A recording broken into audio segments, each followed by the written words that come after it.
पुणे विद्यापीठामध्ये carry on साठी आंदोलन केलं गेलंय।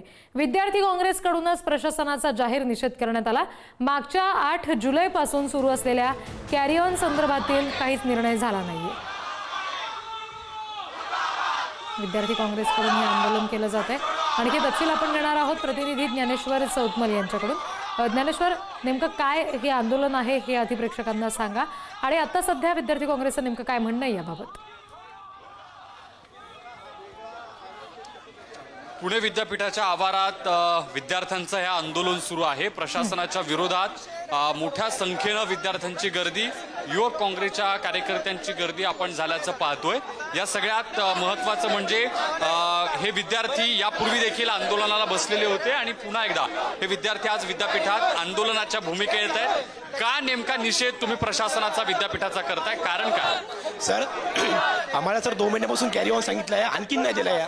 आता 19 तारखेला आमची एक्झाम आहे सर। आता आम्ही काय करायचं? आम्ही आणखीन आमची स्टडी पण नाही आहे। आम्हाला निर्णय पाहिजे। काय म्हणणं आहे तुमचं? विद्यार्थी म्हणून काय अडचणी आहेत? कशासाठीचं हे आंदोलन? सर, आमची 19 तारखेपासून एक्झाम आहे आणि आम्हाला कॅरी ऑन भेटलं पाहिजे। आमचं हेच म्हणणं आहे, कॅरी ऑन भेटलं पाहिजे। काही विद्यार्थी आहेत, विद्यार्थी संघटनांचे प्रतिनिधी आहेत, का निषेध केला जातोय? कारण काय, काय अडचणी? कारण कुलगुरूंनी आश्वासन दिलं होतं की आम्ही लवकर निर्णय घेऊ, पण अद्याप निर्णय घेतला नाहीये। तुम्ही पाहता की व्हॉइस ऑफ देवेंद्र हे स्पर्धा घेण्यासाठी तुम्ही एवढे हे आहात की एका तासामध्ये तुम्ही सर्क्युलर काढता, पण विद्यार्थ्याच्या हितासाठी तुम्ही सर्क्युलर काढू शकत नाही। अडचणी काय काय आहेत विद्यार्थी? आश्वासन देऊन आणखीन हे केलं नाहीये। कारण आश्वासन ते म्हणले होते की आम्हाला 4 दिवसाचा वेळ द्या। 4 नाही, आज 1 महिना झाले तरी कॅरी ऑनचा सर्क्युलर नाही। कशासाठी तुम्हाला वेळ मागितली? आम्हाला सर्क्युलर काढण्यासाठी कुलगुरूंनी वेळ मागितली होती। हे आंदोलन तुमचं जे सुरू आहे ते कशासाठीचं आहे? काय सर्क्युलर नेमकं विद्यापीठानं काढणं अपेक्षित होतं? कॅरी ऑनच्या संदर्भामध्ये हे आंदोलन सुरू आहे। गेल्या 1.5 महिन्यापासून हे आंदोलन सुरू आहे। अतिशय तीव्र मागचं आंदोलन जे झालं ते अतिशय तीव्र पद्धतीचं होतं। विद्यार्थ्यांना कॅरी ऑनसाठी जेव्हा रस्त्यावरती उतरावं लागलं तेव्हा त्यांनी आम्हाला वारंवार सांगितलं की आम्ही याच्याबद्दल काहीतरी सर्क्युलर काढू, मीटिंग घेऊ वगैरे वगैरे, पण आज जवळपास 5-6 आठवडे झाले कसल्याही पद्धतीचा रिस्पॉन्स नाहीये आणि कुलगुरू सुद्धा आता फोन सुद्धा उचलायला तयार नाही। काय म्हणणं आहे विद्यार्थ्यांचं? काय म्हणणं? विद्यार्थ्यांचं म्हणणं आहे की जोपर्यंत कॅरी ऑन आम्हाला लागू होत नाही तोपर्यंत आम्ही या ठिकाणी तळ ठोकून बसणार आहोत। कशा पद्धतीच्या अडचणी आहेत विद्यार्थ्यांच्या? काय काय त्यांना प्रॉब्लेम्स आहेत? एक सिंगल बॅकलॉग किंवा 2 बॅकलॉग लागल्यामुळे मुलांचं पूर्ण वर्ष वाया जात आहे। ते वर्ष वाया जाऊ नये म्हणून आम्ही विद्यापीठाकडे ही मागणी केली होती आणि विद्यापीठाने आम्हाला 8 जुलै नंतर नेहमी हेच सांगितलं की आम्ही पॉझिटिव्ह आहोत, आम्ही सर्क्युलर काढतोय। अमरावती विद्यापीठाने सर्क्युलर काढले, बाटूनी सर्क्युलर काढले। मुलांचं वर्ष वाया जाऊ नये हा एकमेव उद्देश होता, म्हणून आम्ही गेली 1.5 महिने यासाठी हे फर्स्ट इयरची मुलं, सेकंड इयरची मुलं जी की आता 3rd इयर आणि फायनल इयरला जाऊ शकत नाही अशा विद्यार्थ्यांसाठीचा हा पूर्ण विषय आहे। का असा खोळंबा का होतो? काय अडचण असते?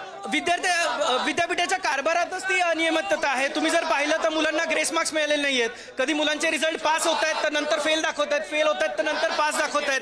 बेस्ट ऑफ परफॉर्मन्स नावाचा प्रकार आहे तो विद्यार्थ्यांना लागू केलेला नाहीये। त्याच्यानंतर फोटोकॉपी जेव्हा मुलांच्या येतात तेव्हा त्याच्यामध्ये बरेचसे पेजेस चेक केले नाहीयेत। मग याच्यामुळे जर मुलं फेल होत असतील तर याच्यामध्ये मुलांची काय चूक आहे? काय विद्यार्थिनींचं काय म्हणणं आहे? काय अडचणी येतात? आता 1 वर्ष मुलींचा वाया जातो, मुलींना वेगळं काही सांगायची गरज नाही पडत, पण ना 1-2 विषयासाठी जर आमचं 3rd इयरला ऍडमिशन होत नाहीये किंवा काही होत नाहीये तर आम्हाला असं वाटतं की आम्हाला एक फेवर भेटायला पाहिजे, एक राईट म्हणून आम्हाला कॅरी ऑन दिला पाहिजे। कारण की जर आम्ही सेकंड इयरचे कोर सब्जेक्ट क्लिअर करू सुद्धा 1-2 विषयामुळे आमचं इयर लॉस होत असेल तर इयर एक मोठा घरी बसून राहण्याचा गोष्ट आहे करून, तर आम्ही करतो एक म्हणून आम्हाला एक चान्स द्यायला पाहिजे त्यांनी। काय काय अडचणींचा सामना तुम्हाला करावा लागतो? काय तोटे होतात विद्यापीठानं हा निर्णय घ्यायला उशीर केला? आता आम्ही 1.5 महिन्यापासून करतोय तर त्यांनी आम्ही खूपदा आलो, मुलं लांबून लांबून येत आहेत, नगर, नाशिक इथून येत आहेत करून, पुण्याचे मुलं येत आहेत करून, पण त्यांनी काय म्हटलं की हा आम्ही डेट देतोय किंवा आम्ही डेडलाईन वाढवतोय, आम्ही काहीतरी काम करतोय, आम्ही कच्चा ड्राफ्ट वगैरे काहीतरी रेडी करतोय, पण या सगळ्या गोष्टी आम्हाला ऑफिशियली कुठं नजर नाही आले तरी आम्ही ॲज अ रिस्पेक्ट त्यांना टाइम दिला आणि त्यांच्या पण आम्ही रिस्पेक्ट ठेवली आणि त्यांनी ते केलं, पण आम्हाला आता काही भेटत नाही, आम्हाला कोणता चान्स भेटत नाही असं त्यांच्याकडून तर आम्हाला काही क्लिअर व्हॅलिड पॉईंट दिसला नाही आतापर्यंत की ते काम करतात। काय तुमची पुढची भूमिका असणार आहे? काय तुमचं एकूण विद्यार्थ्यांचं एकूण मत? 1.5 महिन्यापासून आम्ही जर रोज इथे चक्रा मारून आम्हाला जर आमच्याच विद्यापीठाचं दार जर आम्हाला बंद दिसत असेल विद्यार्थ्यांसाठी तर आता आम्ही इथेच बसून राहू, काही करू, पण आता आम्ही घेऊनच जाऊ आमच्या मागण्या पूर्ण, कारण आमच्यासाठी वेळच नाहीये। आम्ही रोज इथं येतो, आम्ही रोज त्यांना बाकीच्या इन्सेम घेतली त्यांनी, आता आम्हाला फक्त शब्दांवर टाळतायत आपल्याला, शब्दांवरती फक्त उद्या देतो, परवा देतो, तेरवा देतो, ते बाकीच्या सर्व गोष्टींसाठी वेळ आहे पण विद्यार्थ्यांसाठी वेळ का नाहीये? या महाराष्ट्र राज्यात जर विद्यार्थ्यांना खाली उतरून असं आंदोलन करावं लागत असेल स्वतःच्या शिक्षणाच्या हक्कासाठीच तर आता काही त्याच्यावर काहीच बोलू आता मी अगदी आणि आपण त्याच्यामुळे बघतोय की ज्ञानेश्वर जसं विद्यार्थ्यांच्या या सगळ्या प्रतिक्रिया आहेत की न्यायाच्या प्रतीक्षेत हे सगळे विद्यार्थी आहेत असं म्हणायला हरकत नाही. धन्यवाद या प्रतिक्रिया आमच्यापर्यंत पोहोचवल्या त्यासाठी.